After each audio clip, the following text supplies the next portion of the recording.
यवतमाळचे टीबी हॉस्पिटलमध्ये मोठा आर्थिक घोटाळा झाल्याचा आरोप करण्यात आलेला आहे।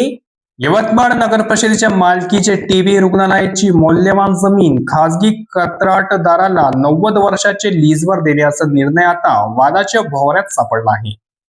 या प्रकरणावरून नगर परिषदेचे स्वीकृत सदस्य संतोष बोर्ले यांनी गंभीर आरोप करत या व्यवहाराला थेट भूखंड घोटाळा असे संबोधले आहे।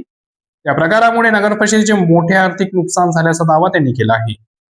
मंगळवारी आयोजित पत्रकार परिषदेत संतोष बोर्ले यांनी या लीज प्रक्रियेतील त्रुटीचा पाडा वाचला।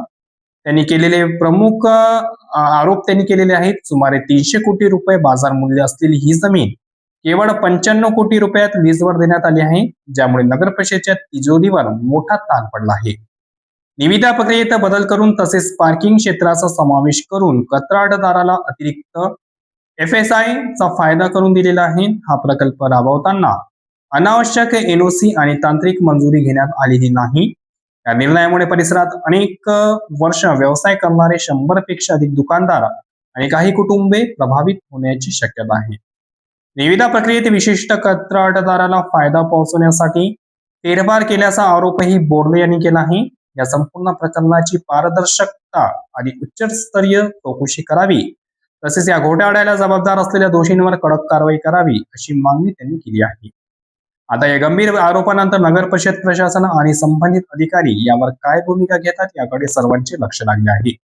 यावेळी दिलेली प्रतिक्रिया उद्धवसाहेब ठाकरे येत्या 27 तारखेला यवतमाळ येथे कॉटन मार्केट येथे त्यांची सभा होणार आहे आणि त्यासोबतच म्हणजे उद्धवसाहेबांसोबत माननीय युवासेना नेते आदित्य ठाकरे साहेब, संजय राऊत साहेब, विनायक खासदार तसेच शिवसेना नेते विनायक राऊत साहेब, शिवसेना नेते अरविंद सावंत साहेब, विरोधी पक्ष नेते माजी अंबादाजी दानवे ही सर्व मंडळी येत्या 27 तारखेला 10:30 वाजता त्यांची सभा होणार आहे। तसे हे मुक्कामीच येणार आहेत यवतमाळला।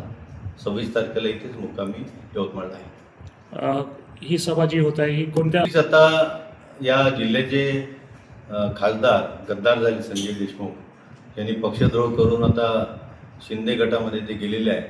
त्याच पार्श्वभूमीवर जनतेला आणि सर्व मतदारांना भेटण्यासाठी माननीय पक्षप्रमुख उद्धवसाहेब ठाकरे येत आहेत। भाऊ, समजा जुने कार्यकर्त्यांना पुनश्च आम्ही सक्रिय करत आहे, ज्यांची इच्छा असेल त्यांना।